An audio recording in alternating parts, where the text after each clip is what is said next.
जय श्री कृष्णा, राधे राधे। कैसे हैं आप सब? आई होप आप लोग बहुत अच्छे होंगे और आप सभी का वेलकम है मेरे एक न्यू ब्लॉग में। तो आज का ब्लॉग जो है 27 का है, लेकिन जैसे जो 25 को वो था, दशहरा था, तो मुझे लगा कि एकादशी है ना 26 की होगी। और जैसे मेरी मम्मी व्रत रखती हैं तो कल के दिन है ना 26 को मेरी मम्मी से ज़्यादा बात ही नहीं हुई, और इस मैटर में तो बिल्कुल भी नहीं हुई कि एकादशी है कब।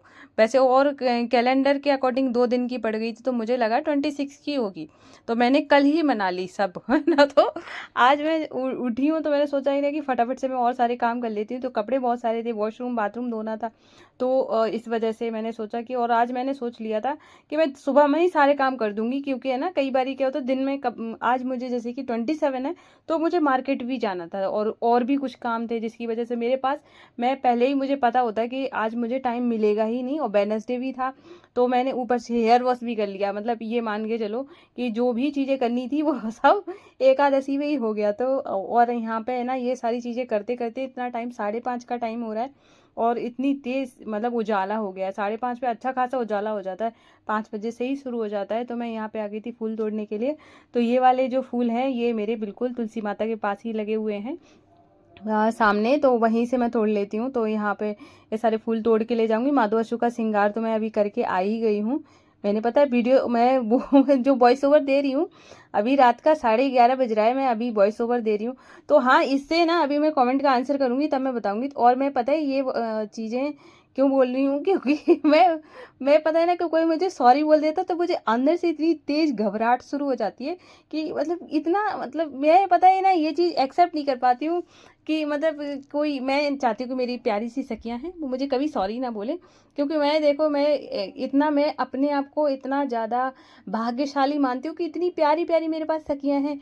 और मैं अगर मान के चलो कि कोई चीज़ें जैसे कि कभी भी लगे ना कि दीदी ऐसा कर रहे हो वैसा कर रहे हो, कोई भी चीज़ लगे तो बेझिझक बोलो, कोई वो नहीं है, बाउंडेशन नहीं है। मैं देखो, मैं यूट्यूब पे हूँ, कोई काम कर रही हूँ, मैं काम कर रही हूँ, ठीक है, पर मैंने जो आप लोगों के साथ एक रिश्ता बनाया है, मैं सखी बोलती हूँ। सखी का मतलब दोस्त होता है।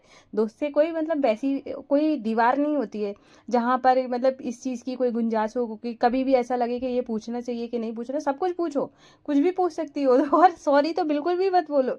कि अगर कभी लगे, जैसे मान के चलो एक हमारी सखी का कमेंट आया था कि दीदी वो क्या कहते हैं, दही से स्नान कराने के बाद फिर पानी से भी कराते हैं।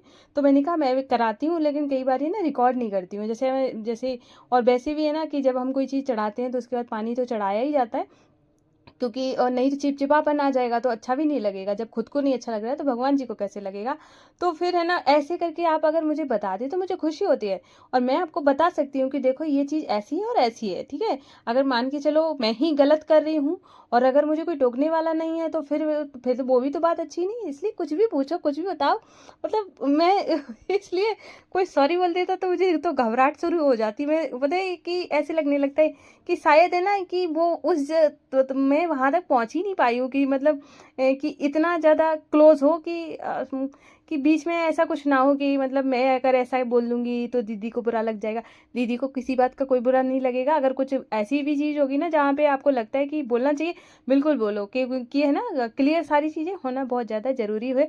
क्योंकि मैंने बहुत प्यारी सी एक फैमिली बनाई है, जो कि मैं उसमें कुछ भी नहीं चाहती हूँ कि कुछ भी ऐसा वैसा हो, ठीक है। तो अब मैं कमेंट के आंसर करूंगी। पता नहीं किसी रीजन से कोई भी कमेंट है ना जो कि स्क्रीनशॉट लग ही नहीं पा रहा है, ब्लैंक हो जा रहा है, तो इस वजह से मैं ऐसे ही करके नाम ले लेके है ना सबके आंसर करूंगी। तो सबसे पहला जो कमेंट है हमारी प्यारी सी सखी रितु जी का है। तो उनका कमेंट था कि दीदी क्या आप मुझसे नाराज हो गई हो, और क्योंकि मैं तो वो क्या कहते हैं, प्लीज़ नाराज मत हो ना, और मैं तो डेली आपके ब्लॉग देखती हूँ। तो पहले ऐसा है ना कि आप मेरी कमेंट का आंसर नहीं कर रही हो। तो मैं सच बता रही हूँ कि मेरे कम से कम 1000 कमेंट ऐसे होंगे जिसके मैंने आंसर कर ही नहीं पाया, मैं देख ही नहीं पाई हूँ, इतना ज़्यादा बिजी होने की वजह से। क्योंकि है ना, कहीं कोई काम, कहीं कोई काम, कहीं यूट्यूब का काम, घर का इतना ज़्यादा काम हो जा रहा है कि मतलब काम ख़त्म होने का नाम ही नहीं ले रहा है। मैं और ऊपर से ना मेरे यहाँ पे ना बहुत ज़्यादा लाइट कट रही थी, जिसकी वजह से ना सही से फ़ोन चार्ज नहीं हो रहा है, कहीं कुछ हो रहा है, कहीं कुछ हो रहा है, जिसकी वजह से सारे कुछ गड़बड़ हो गया था। तो बहुत सारे पेंडिंग हो गए हैं, जिसकी वजह से मैंने आंसर नहीं कर पाया है। रही बात गुस्सा की, या फिर आप मेरे डेली ब्लॉग देखते हो, मैं यहाँ पे सबको बता देती हूँ कि अगर सपोज करो कि आप मेरा ब्लॉग देखती हो और उसके बाद कई बार नहीं देख पाती हो तो मैं गुस्सा हूँ? बिल्कुल भी नहीं हो सकती हूँ, ठीक है। हर किसी के पास अपना अपना काम है और जब कोई इंसान आपको देखता है तो वो देखता है, चाहे आज ना देखे कल देखे, है ना। जब जो इंसान किसी को पसंद करता है तो मतलब पसंद करता है, उसमें तो कोई ऐसा हो नहीं सकता है ना कि नहीं करता है। तो वही वाली बात है ना। तो इसमें अब मैं कभी भी किसी से गुस्सा नहीं होती हूँ, मैं बता दे रही हूँ, मुझे गुस्सा आ जाएगा। तो मैं अभी देखो, मतलब आपके सॉरी की वजह से गुस्सा आएगा, वैसे तो मुझे बहुत सारा प्यार आता है और देखो ऐसी कोई बात नहीं है, मैं कभी भी गुस्सा नहीं होती हूँ। और जिनके भी कमेंट रह गए मैं ना धीरे धीरे करके सबके कमेंट का आंसर करूँगी, क्योंकि है ना थोड़ा सा पेंडिंग हो गया है, आप समझ सकते हो ना। थोड़ा सा बच्चा, परिवार और फिर यूट्यूब, बहुत सारा काम हो जाता है। और कई अगर हस्बैंड बाहर रहते हों तो फिर आपको बाहर के काम भी करने होते हैं, तो इसकी वजह से ना थोड़ा सा अगर ऊपर नीचे हो जाए ना तो प्लीज़ माइंड मत किया करो। और कभी कभार क्या होता है कि अगर आप पहले वाली वीडियोस पे देख के अगर कमेंट कर देते हो तो मैं उनको तो अभी रीड ही नहीं कर पा रही हूँ। तो आप है ना, जब भी आपका कोई क्वेश्चन छूट जाए तो नए जैसे ही ब्लॉग आए उन पे कमेंट कर दो, तो उससे ना मैं दोबारा से रीड कर लूँगी और फिर मैं आपको बता दूँगी, ठीक है। तो अगला कमेंट है हमारी प्यारी सी सखी कशिश जी का। तो उन्होंने पूछा है कि मैं प्रेग्नेंट हूँ और मैं कन्हैया की सेवा करती हूँ, तो थोड़ा तबीयत खराब रहती है जिसकी वजह से सेवा नहीं कर पाती हूँ कभी कभी, तो क्या कन्हैया गुस्सा हो जाएंगे? बिल्कुल भी नहीं होंगे, ठीक है। जब हम आप जैसे क्या होता है कि मैं कई बार है ना, मेरे पे बहुत पहले मतलब कमेंट ऐसे आ जाते थे कि आपने ऐसा किया है तो ऐसा हो जाएगा, आप ऐसा चाय पिलाती हो तो भगवान गुस्सा हो जाएंगे, ऐसा होता है वैसा होता है। जहाँ पर पता भय आ जाए तो ना वहाँ पे एक ऐसा रिश्ता है ना जिसे हम प्रेम करते हैं, उसके साथ हमें कभी भय फील होना ही नहीं चाहिए कि मतलब मैं अगर ऐसा नहीं कर पा रही हूँ। और प्रभु तो इतने दयालु हैं, पूरी जैसे मान के चलो ना, जहाँ जहाँ जहाँ सनातन धर्म अपनाया जाता है वहाँ हर कोई भोग लगाता है। सपोज करो आज आपने नहीं खिला पाया तो क्या भगवान भूखे रहेंगे? नहीं रहते हैं। उनको हर देखो कंडीशन का पता होता है, इसलिए ना कभी भी ये मत सोचा करो कि मैंने खिलाया नहीं या मैं सेवा नहीं कर पा रही हूँ प्रभु गुस्सा हो जाएंगे। आप बैठे बैठे नाम भी ले सकती हो, नाम जाप कर सकती हो। रही बात कुछ बना के खिलाने की, अगर नहीं खिला पाती हो तो कोई बात नहीं है। आप जैसे बाजार से लाई हुई चीज़, जैसे पेठा हो गया, बर्फ़ी हो गई, सोन पापड़ी हो गई, बहुत सारे ऑप्शन है खिलाने के लिए, तो आप वो और दूध का भोग लगा सकती हो, कोई दिक्कत नहीं है। जब तक आपकी कंडीशन ठीक नहीं हो जाती, भगवान से हमारा कुछ भी छुपा नहीं है। भगवान को सिर्फ आपके कर्म अच्छे हों वही सबसे प्यारा लगता है उनको, बाकी चीज़ें तो ऊपर नीचे चलती रहती है, ठीक है। तो आप इसी तरीके से सेवा कर सकती हो और नाम जाप करो बैठे बैठे। अगर पूजा पाठ नहीं हो पा रही तो नाम जाप कर लिया करो। सुबह शाम थोड़ी थोड़ी सी पूजा, है ना। जब हम घर के काम कर सकते हैं तो थोड़ा पूजा तो कर ही सकते हैं, दिया बाती कर सकती हो, बाकी चीज़ें है ना आप इस तरीके से मैनेज कर सकती हो। तो अगला कमेंट है गोल्डन गोल्डन करके आईडी है उनकी, उनसे है। तो उन्होंने पूछा है कि आप है ना प्लीज़ आप अपना नाम बता देना, क्योंकि मुझे समझ नहीं आया कि आप मेल हो कि फीमेल, तो इस वजह से मैंने सखी भी नहीं बोला, ठीक है। तो अभी है ना मैं आपको बताती हूँ कि जैसे आपने पूछा है कि नाम जाप किसका करना चाहिए, कौन से भगवान का करना चाहिए। तो देखो क्या होता है कि नाम जाप आप जिस भी भगवान को सबसे ज़्यादा मानती हो, ठीक है, जिसके भी जब भी आपको कोई ऐसा लगे कि मुझे होता है ना कि कभी भी इंसान चाहे खुश हो चाहे दुख में हो, तब है ना भगवान का जो नाम मुंह से निकलता है, और तो वही आपके सबसे ज़्यादा प्रिय होते हैं, सबसे ज़्यादा निकट होते हैं, तो आपको उनका नाम जाप कर सकते हो। चाहे भोले बाबा हों या फिर राधा कृष्ण हों या फिर श्री राम जी हों, कोई से भी हों, तो आप उनका नाम जाप कर सकती हो, ठीक है। तो अगला कमेंट है हमारी प्यारी सी सखी सोनम जी का। तो उन्होंने पूछा है मैं गुरुवार का व्रत करना चाहती हूँ पर मेरे पास पौधा नहीं है, मैं कैसे करूँ?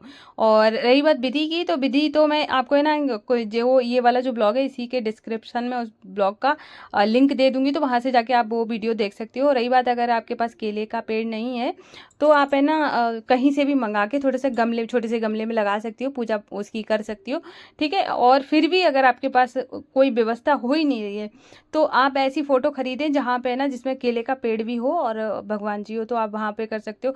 क्योंकि कई बार ऐसा हो जाता है कि हम चाहते तो हैं कि ये सारी चीज़ें मिल जाएं, नहीं मिल पाती हैं, लेकिन जहाँ तक है मुझे लगता है कि आपको आसानी से किसी भी नर्सरी से एक पौधा मिल ही जाएगा, तो आप गमले में लगा लीजिए और उसके बाद उसकी पूजा करिए, है ना। वो वैसे भी केले का पेड़ बहुत ज़्यादा शुभ होता है, ठीक है। और तो आप इस तरीके से पूजा पाठ कर सकती हो, और बाकी विधि की मैं आपको लिंक कल वाले ब्लॉग में दे दूँगी। तो अगला कमेंट है हमारी प्यारी सी सखी ममता जी का। तो उन्होंने पूछा है कि जो क्या कहते हैं, जो गर्मियों के टाइम में क्या पूजा की जो आरती या पूजा का समय होता है वो बदल जाता है। तो हाँ, शाम के टाइम की जो संध्या आरती है वो आप 7 बजे से 7:30 के बीच में कर सकते हो आराम से, या आप जैसे स्टार्टिंग कर दो, क्योंकि आपको अगर टाइम लगता है तो आप दिया बाती वगैरह बनाना भगवान जी का, जैसे मैं श्रृंगार वगैरह करती हूँ तो 6:45 से शुरू करोगी ना तो 7:15 तक आराम से हो जाएगी। ठीक है। रही बात, और आपने पूछा है कि वेट लॉस में रोटी खाना चाहिए या छोड़ देनी चाहिए। बिल्कुल भी छोड़ने की ज़रूरत नहीं है। हर चीज़ खाओ, चावल खाओ, सब चीज़ खाओ, बस उतना ही फॉलो करना है जो मैंने आपको बोला है वेट लॉस वाले वीडियोस में। बाकी चीज़ें आपको कुछ भी छोड़ने की ज़रूरत नहीं है, ना चाहे चीनी हो चाहे कुछ भी हो, सारी चीज़ें खाओ।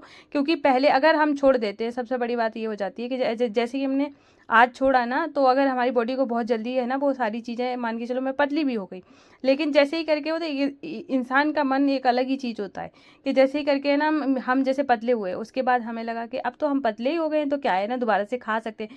जैसे ही आप दोबारा से उस चीज़ पे जाओगी तो डबल वेट गेन कर लेगा। तो इसलिए ना आप कोई भी चीज़ छोड़ो मत, अपनी बॉडी को सारी चीज़ों की आदत लगी रहने दो। ठीक है।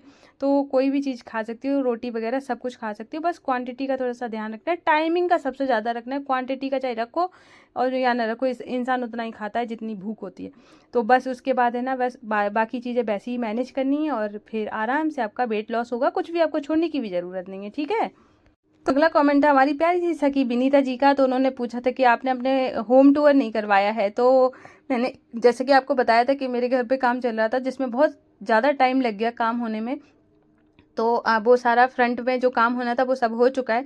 तो मैं बहुत जल्दी वीडियोस लेकर आऊँगी। कि हो सकता है कि जैसे कि ना अभी मेरे भतीजे का बर्थडे आने वाला है, थोड़ा-सा उसकी वजह से थोड़ा-सा बिज़ी हो सकती हूँ, कहीं इधर जाना है, कहीं उधर जाना। तो अभी वो जैसे ही वो निकल जाएगा 5 तारीख के बाद मैं आपके साथ ज़रूर शेयर करूँगी अपने होम टूर का वीडियो। और मैं जैसे भी मैं बोल देती हूँ तो मुझे याद रहता है कि मुझे ये सारी चीज़ें करनी है, लेकिन बस वही है ना, टाइम के इशू की वजह से है ना, थोड़ा-सा ऊपर नीचे चीज़ें हो जाती हैं। ठीक है। तो मैं बहुत जल्दी आपके साथ शेयर करूँगी। और अगला कमेंट है प्रीति जी का। तो उन्होंने पूछा है कि क्या लड्डू गोपाल जी की सेवा से आपकी कोई बीमारी ठीक हुई है। तो मैं तो कहूँगी एक बीमारी छोड़ो, मेरी तो जाने कितनी बीमारियाँ ठीक हो गई। क्योंकि है ना, देखो कि जब आप सेवा करते हो तो मैं आपको एक बात बताती हूँ। जैसे मैं पहले बहुत ज़्यादा बीमार रहती थी, मुझे बीपी की प्रॉब्लम, मुझे है ना ऐसे थोड़ा सा डिप्रेशन जैसा फील होना, ये सारी चीज़ें हो रही थी। अब मैं भगवान की कृपा से ना, मैं सारी चीज़ें उन पे छोड़ने के बाद है ना, मैं बहुत एक अलग ही लाइफ जीती हूँ। मुझे लगता है कि मेरे से ज़्यादा कोई खुश है ही नहीं संसार में। मैं बहुत सारी छोटी चीज़ों में भी खुश हो जाती हूँ, मैं बड़ी चीज़ों में भी खुश हो जाती हूँ। ठीक है। मेरा एक टाइम, मतलब मैंने अपना रूटीन सेट किया है, मेरा खाने पीने का टाइम है, मेरा सारी चीज़ें जो बिगड़ी हुई थी, मेरा सुबह लेट उठना, मैंने सब कुछ पाया किससे, मुझे मिला सब सारी चीज़ें माधुआशु से मिली है। मैं एक भी चीज़ इसकी गारंटी नहीं ले सकती हूँ कि ये सारी चीज़ें मैंने खुद से करी हैं, मैंने अपने आप को चेंज किया है। नहीं, मैंने थोड़ा सा चेंज किया अपने आप को, प्रभु ने मेरे ऊपर कृपा करी, मेरी सारी चीज़ें चेंज हो गई। ठीक है। तो बहुत कुछ मिला है। शायद मैं आपको मैं यहाँ तक कि सारी चीज़ें मैं शायद यहाँ पे शेयर नहीं कर सकती हूँ कि मुझे क्या क्या मिला है। ठीक है। कि कभी कभार क्या होता है कि कुछ चीज़ ऐसी होती है जहाँ पे आप बता नहीं सकते हो, कि बहुत सारी चीज़ें आपको वो होता है ना कि मैं उस ये समझ जाओ ना मेरी बातों से कि मैं क्या बताना चाहती हूँ, कि मैंने बहुत कुछ पाया है, बहुत कुछ। ठीक है ना। कि तो फिर वो है ना, वो ज़रूरी नहीं होता है कि इंसान पैसा ही कमाए और एकदम अमीर इंसान बन जाए। नहीं, आप है ना, आपकी अगर सारी चीज़ें ठीक हो जाने के बाद आप एक बहुत खुश हाल ज़िंदगी जीते हो ना, तो वो उसकी बात ही अलग होती है। तो वो मैं कहूँगी ना, सब कुछ मिल जाता है प्रभु की में, वो इतनी कृपा होती है ना, जब आप उनके सहारे रहना सीख जाते हो सब कुछ बदल जाता है। मैं इसलिए ना कि बीमारी तो छोड़ो, बीमारी तो छोटी मोटी चीज़ है। अगर आपको है ना, तो भगवान के सहारे रहो, सब कुछ उन पे छोड़ो ना, सब कुछ बदल जाता है, सब कुछ। ठीक है। तो मुझे बहुत ज़्यादा खुशी है। और आज है ना, जैसे कि ना मैं अभी जब वॉइस ओवर दे रही हूँ तो मैं पता है ना, मुझे खाना भी बनाना है, इतना टाइम हो गया क्योंकि पापा कहीं बाहर गए हुए हैं, अभी आए नहीं हैं। तो सबको देखो, मैं 11:30 बजे आपको है ना वीडियोस दे रही हूँ, उसके बाद अब मैं जाके खाना बनाऊंगी, तब मैं ना तो और सारे काम करूँगी, मुझे सोते सोते 1 बज जाएगा। तो ये रहता है मेरा ऐसा रूटीन। और फिर भी मैं खुश हूँ, मुझे कोई दिक्कत नहीं है। तो ये था आज का ब्लॉग, आई होप आपको अच्छा लगा होगा। अगर पसंद आया हो तो प्लीज़ वीडियो को लाइक कर देना, चैनल को सब्सक्राइब करना। फिर मिलती हूँ। राधे राधे, जय श्री कृष्णा।